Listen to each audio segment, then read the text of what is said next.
বিখ্যাত সাহিত্যিক ও কবি সুনীল গঙ্গোপাধ্যায়ের লেখা একটি ছোটদের কবিতা আজ আমি পাঠ করে শোনাব। কবিতা হ্যালির কমেট, হ্যালির কমেট। শুরু করছি। হ্যালির কমেট, হ্যালির কমেট, এতদিনের পরে পৃথিবীখানা দেখছো কেমন? বলো না সত্যি করে, সেই যে তুমি এসেছিলে অনেক বছর আগে, তখন বাতাস মিষ্টি ছিল, এখন কেমন লাগে? তখন ছিল সবুজ ধরা, এমন কেমন ধারা, অন্য কোথায় আছে এমন? আমরা সৃষ্টি সারা।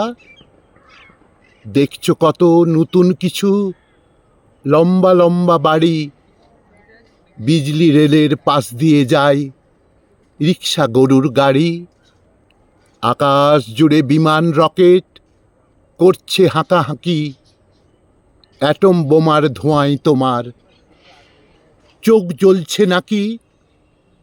সাহেব কমেট, সাহেব কমেট, একটা কথা বলো, এখন সবাই খারাপ এবং আগের সবাই ভালো?